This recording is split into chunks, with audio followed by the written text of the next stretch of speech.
Hey guys, Creator Mom. So, I just wanted to chat this morning about case management in the social work field um, while I make my coffee.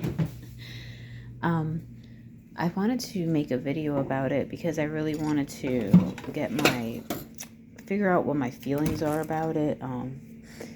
When I went to college, I majored in psychology. And when I graduated, the first job that I got was as a supportive living counselor. And this was in this would be in the permanent housing. Hold on, let me think of it. There's so many acronyms in this world that I get mixed up. Okay, so here in Kentucky, it's called permanent supportive housing. And I would guess that in New Jersey, it's called something similar. So yeah, in New Jersey, I worked in what was called the supportive living program. And I was a supportive living counselor. So this is case management for people who have met psychiatric diagnosis. And I think the goal and mission in this department was to not have people, to destigmatize mental health issues, first of all, and to not have everybody that has a diagnosis just locked up in a hospital, or, to be able to provide services to people who can live on their own, but they just need some help, they need some support. So doing this job, I realized it was a good company. It was a good nonprofit. They weren't bad, they were a good company. But they paid decently. It was, well, for that time, because that was back in 2006. 2006, and here we are in 2025. So they paid decently back then. The thing I didn't like, I didn't even know what I didn't specifically like. I just knew that I just hated the job. I started to hate it. And even now, I'm watching a training. Sorry, I'm talking kind of slow. Haven't even had my coffee yet, but I'm watching this training. So fast forward 19, 20 years. And, I'm watching a training, but my focus on the training is mostly this thing called coordinated entry. It's entering people who are homeless into this system where they can be put on a list and matched up for housing. Only if you have a disability can you get into permanent supportive housing. So yeah, other than that, you would get into something else called rapid rehousing. Anyway, so I have to watch the whole training, which does, some of it doesn't apply to what I would be doing. But as soon as the permanent supportive housing section came on and the case manager girl came on to talk about all that's entailed in the case management, my heart got real heavy. I noticed it was it was an immediate burden and heaviness right here. And I was just like, oh God, I hate this section. It's so boring. I said, I don't think it's quite that it was boring, but it's so intense or something. It's just so heavy, yet so burdensome. I could feel the heaviness and the burdensomeness of it all. And I was like, oh my God, I think that this is just from my experience of hating case management. And it's not that I had a certain experience that traumatized me, like specifically. Like, honestly, my clients were like pretty fine and fine people. Like, it's not like I worked with like awful people. I mean, for the most part, they were okay. I only had one incident where this guy tried to kiss me or something. Like, it was a little scary because he was a little bit bigger, but other than that, he was pretty much harmless. And there was women too, obviously. And some clients were sweet too, and some were not that sweet. But overall, it was okay. It wasn't the clients. It's the field. It's the field of case management that just, ugh. It's all the paperwork.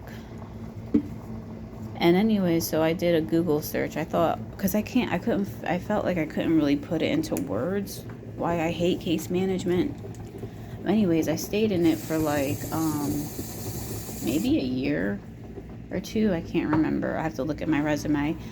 But then I switched to another department to be a housing specialist. And because I needed more detachment from clients. I needed something that had, this is the only way I knew to put it. I said, I need something that has a start goal and a finish goal. Because with permanent supportive housing case management, you just go on forever. And something about that just didn't sit well with me. I was like, that sounds awful. You know, as we're with housing specialists, you get a client, you help them find an apartment, and, you know, that's pretty much it, you know. So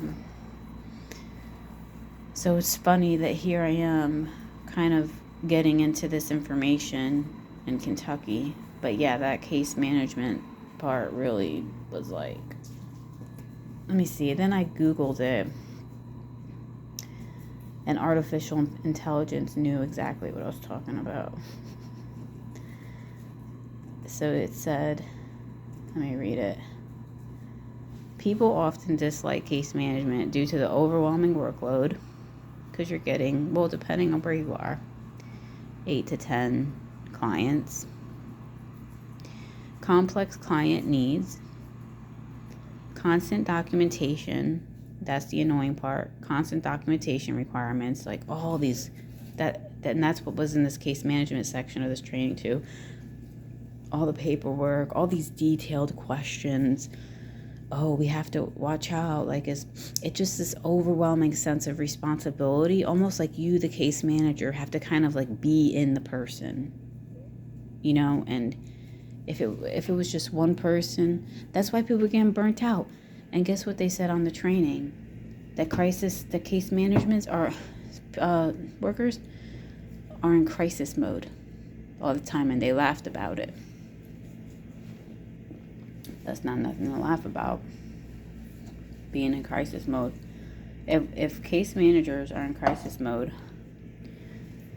and facing burnout all the time, I think something is wrong. That means that something's wrong. That doesn't mean that. It means something is wrong. It means something is missing, or there's something that's too much. That's good. So it says, limited resources, high stress levels from managing multiple cases simultaneously. So you have to know all these people at the same time. Be in tune about what's going on with them, their emotions, or how they're feeling, what's going on in their life. Then you have to document it all when you get back to the office and work on your notes. Even the girl in the training was like, I suggest you set a day aside for your notes, because you don't want to get behind on that, because that's not going to be good, because it's too much. And then they gave examples of the paperwork, and it said like client objectives. Like, okay, so every week when I meet with a client, we have to have new fucking objectives. Like, I don't even have new objectives for my life every week. You know what I'm saying? Like, sometimes I don't even pay that close attention to my life, like, in a way. You know what I mean? Like, oh, well, what are my new objectives for this week? And I'm not that, must have new objectives. Like, sure, I like to write down my goals, write down my list of things to do. That's just for me. Imagine having to figure out with clients and write down. And like, what if they don't have anything? Then you got to start making shit up just to sound good in paperwork. Like, that is just such the most fucking annoying thing about case management. Like, the fucking paperwork. Like, you basically can just need to like make stuff up. Because what if you have nothing to say about the client? Because literally these people, and me too, we can live the same day in and day out. Literally, there's nothing new going on with this client except they're sitting in their apartment smoking cigarettes for most of the day and like watching TV and drinking like diet soda. And I, the case manager, came over and helped them pay their bills. We wrote out checks. And then where I used to work, there was inspections. Now that I know more, I'm thinking, I don't know. I think that some of these units they were living in were not our units, because I know the company owned some units, but I think that these were units where clients had Section 8. I don't know. There were some types of inspections. Maybe it was Section 8 inspections. I don't remember now. During a certain time of the year going on. And we would all have to go clean all these clients' apartments. Oh my God. And the only thing you could do as a case manager with the client is during that year when you're seeing them, you encourage them to clean. You work on it. Like, hey, you work on things like that with them, like hygiene and shit and cleaning their apartments. But that doesn't mean they're going to do it. You know what I'm saying? They have no obligation to do it. Because, in a way that wouldn't be right. You know what I'm saying? Like, oh, but I mean, I don't know. Yeah, because I don't think these people can really be easily kicked off of the program. Like, they're mentally disabled, in some type of capacity. So it's almost like because they're mentally disabled, you as the case manager are taking on like the brunt of the responsibility for all these people's lives. It feels like, it feels like you're the middleman between the state or the agency and documentation and the client. And that just feels really annoying, It feels bad. What else does it say here? High stress levels from managing and the feeling of not being able to make a significant impact on clients' lives despite putting in a lot of effort, often leading to burnout. That's another conclusion I came to, that nothing is going to change in these clients' lives, and not because something's wrong with them. I mean, like, because change comes from within, or whatever, like people, it's just